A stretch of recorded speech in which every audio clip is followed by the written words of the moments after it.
My name is David Seaman, and this is a story of how my daughter Diane and I came to SIBSPlace.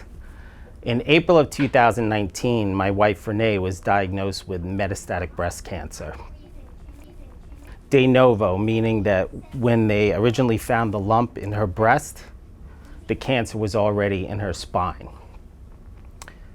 So surgery wasn't an option. There was no cure. It was a matter of survivorship. The average person with metastatic breast cancer lives 3 years. And our daughter Diane was 10 months old at the time. Renee was a strong and inspirational person. She continued to work. Was a public interest attorney. She took calls from younger attorneys while sitting in the chemo chair. She went to PTA meetings using a walker. And one of the things that she received a lot of accolades for was she ran all 6 world major marathons after being diagnosed with metastatic breast cancer.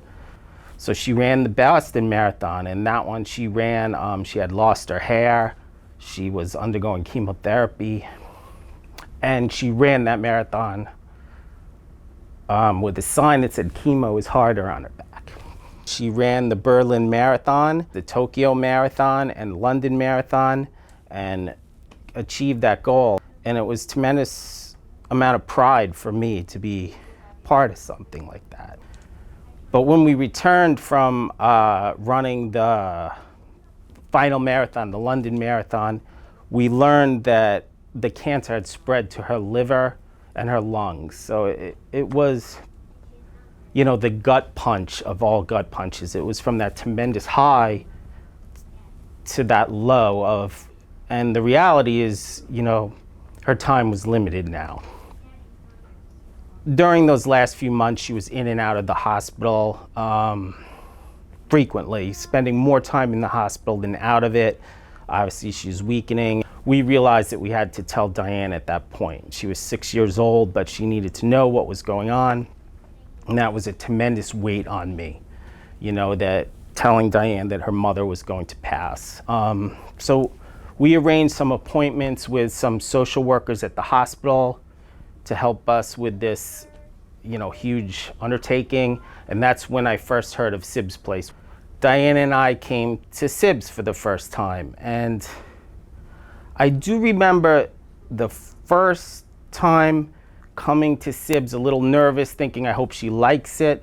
And as we pulled up to the parking lot, she was looking at the building, the outside of it, which is a medical building or office building. And she said, "Well, this doesn't look like a kid's place," and she was very suspicious.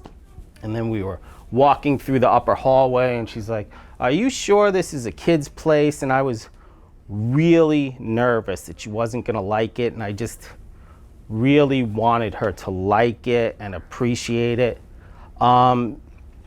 So we got into SIBS that night and she went to her kids group, and that night was a parents group. So we split up and I went to the parents group, and some of the parents were telling me the story of their first times here and how their children left and said, "Oh, I love SIBS. Oh, can we come back every day? Oh, SIBS is the best." And I was like, well, that's good news, but I'm still nervous. At some point I remember hearing the children moved from whatever room they were to closer to where we were. And it was like I heard laughter and happiness, like a birthday party was going on. And I heard like Diane's name being called, "Diane, Diane," and her giggling.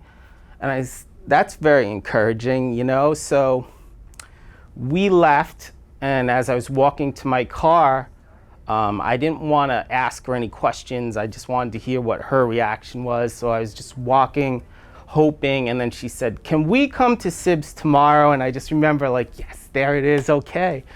And it was really great moment.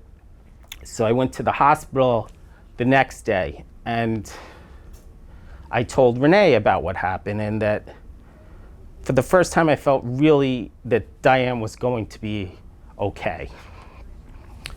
And we were happy.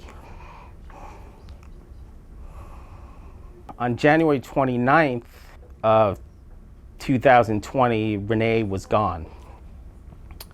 She was 42 years old. Diane was 6. My experience has been that we grieve the same way. We're angry at times, we're depressed at times, we lash out. Sometimes we're happy, sometimes we feel guilty for being happy. It's waves of grief. There's good days and bad days. The days we have SIBS are usually good days. I find when I come here, I'm just in a good mood. I find Diane is in a good mood as soon as she gets here. There's projects for her to do. There are projects she really likes, like she makes a snow globe, she does a lava lamp, and she's like generally excited about them. She also goes to a feelings group, which she likes as well, where she talks about her feelings. It's very helpful. The parents group also is something that's helpful for me. I find at times I think that things are going horribly wrong. That, it's just all falling apart. But I find that there's other parents here who are going through the same thing as me. It's also helpful as a new single parent just to bounce things off the supportive group, sometimes just general parenting, because I'm used to having someone to talk to about parenting decisions. We also check up on one another. We're building friendships. I'm relatively certain if I spoke to professionals, they would all say that isolating ourselves is not what we should do. That would be the worst thing. But Diane and I had to do that because of COVID. So we were, alone for basically 3 months. And SIB sent us a box of arts and crafts, again, the type that Diane really likes. They met via Zoom. Everything with SIBS isn't scripted either. One of the nice things that happened during COVID is one of the women who worked there called up to check up on me, and Diane got excited and took the phone, and it was what Diane needed in the moment, just to have someone listen to her and what was important to her. Renee has been gone for 7 months now, and it's been hard. It hurts.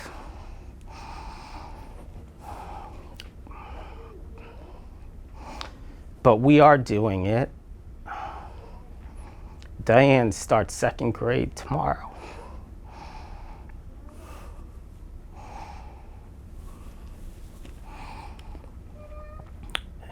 It hurts to not have Renee here for that.